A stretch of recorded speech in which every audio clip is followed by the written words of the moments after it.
Hi, this is Mike Noon, and this is just another what I hope is going to be a useful video to you.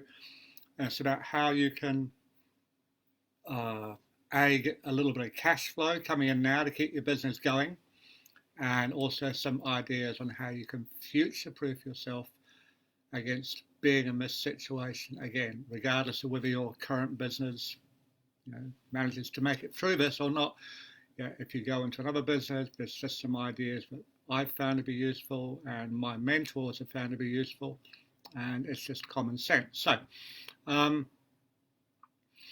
I see a lot of people who are posting that they've got issues with paying rent and paying bills, and so the first and most obvious thing there is to negotiate with your creditors or your landlords and see if they can come to some sort of arrangement with you, um, and also speak to your bank or credit unions, talk to friends, family. We all know people who've got money. I mean, I know one guy, and he told me, I've got 10 million bucks sitting in the bank, Michael. If I give it to you, will you double it for me? And I told him I'd need to think about the best way to do that.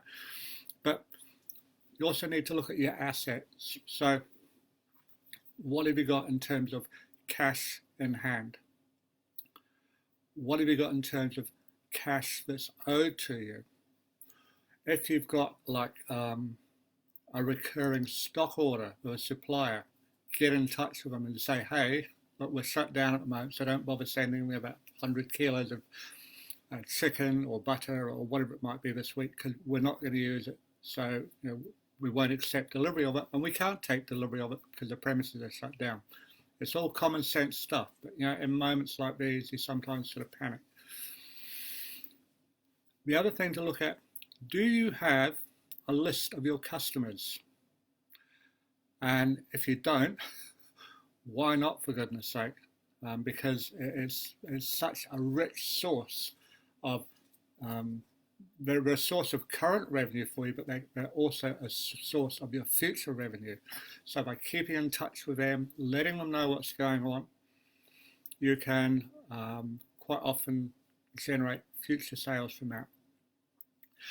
Do you have a list of prospects? People who've indicated they might want to do business with you, but they haven't done so yet. If so, you can get in touch with them and come to some sort of arrangement with them. So what sort of things can you do in that situation? Well, you could sell vouchers for services that you'll provide to them in the future, and you could offer discounts on it, because it's like it's a fire sale. Your back's against the wall and don't like doing this, but we need to at least break even. We need to cover our overheads. We need to be able to keep our doors open until such times that things return to normality. You could, if you've got access to your stock list, you could go through that and think, well, we haven't sold too many of those lately, so let's just do a stock clearance sale. And you could, if you've got that customer list or that prospect list, you can offer it to them. You can look at different online services and things you can provide. So there's things like products. Whatever products you're selling at the moment, you can sell them online to this customer list, this prospect list. I keep coming back to it. It's not that the money's in the list, but it's a very, very useful thing to have. You can also offer consultancy and advice. So, and it doesn't matter what business you're in. There is someone out there who wants to know a better, more smart, more effective, more efficient way of doing things. So that's just one way you can do it. If you offer professional services, your clients right now, they're probably going, oh, I'm not sure what to do about this situation, and I don't know who to ask. If you are a bit proactive and you just send them an email or a text or a voice message or a social media message and say, hey, we're here, and if you've got problems with this, and this, we're here to answer that for you. You could offer training or teaching online, and this applies to every business. If you're an accountancy company, you can teach your customers how to keep their books or to fill in the zero or whatever it is till such time that you're able to serve them again. If you are a cafe or a restaurant, you can teach people how to manage their food, because some people may be struggling financially, so you say, hey, here's some professional tips on how we manage our food so it doesn't go to waste. Here's how we portion stuff up so everybody leaves the table feeling full, but without giving too much stuff. You can offer nutritional advice. You can offer health advice. You can even sell your IP. What's the IP for a restaurant? It's your recipes. You sell them online, compile them up into a cookery book, mail it out to your customers. You have got a customer list, haven't you? No? Oh, okay. You can do e-commerce. So there's places like Amazon and Alibaba, etc., where you can do drop shipping. Now, that's more of a long-term thing. You're not going to get that set up in the next sort of week or so, but you could look at ways that you could provide e-commerce provision of what you sell to your market. And I've got a client who sells stuff online. He sells giftware and other stuff, and his business is going really well. But this is because I advised him to do this like 18 months ago, and he took notice, and now he's doing really well. He's on target to make $100 million a year this year. You could get in touch with your business network and ask for referrals, or cross referrals. I'll scratch your back if you scratch mine, and this is something that we've got going at the moment as well. What else? So you could do sales in advance for discounted rates. So say you're someone that provides a product or a service, you could talk to the people that you normally do business with and say, hey, listen, because things are a bit tight at the moment, you've probably noticed the economy has slowed down a little bit, and the global financial situation isn't looking too clever. So what we'll do is we can, the product or service we're selling to you for 100%, we'll give that to you for 90 or 95% for 3 months from today or from when business opens up again. If you'll pay us, say, 50% in advance just to keep our lights on. And the worst that can happen is they say no. But it's just a matter of reaching out to people.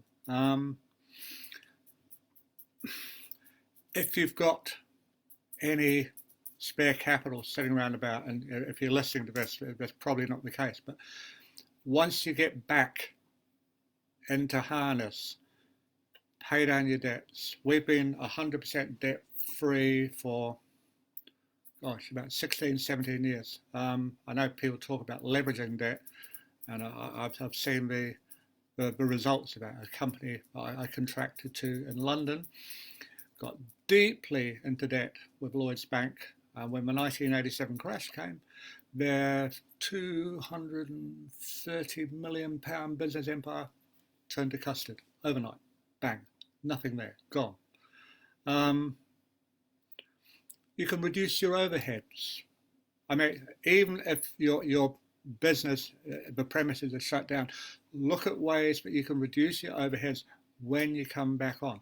Get rid of those unnecessary subscriptions to all those newsletters and things like that. Some of them aren't cheap, and unless you're actually taking action on the stuff that they're telling you, it's just money you're throwing away.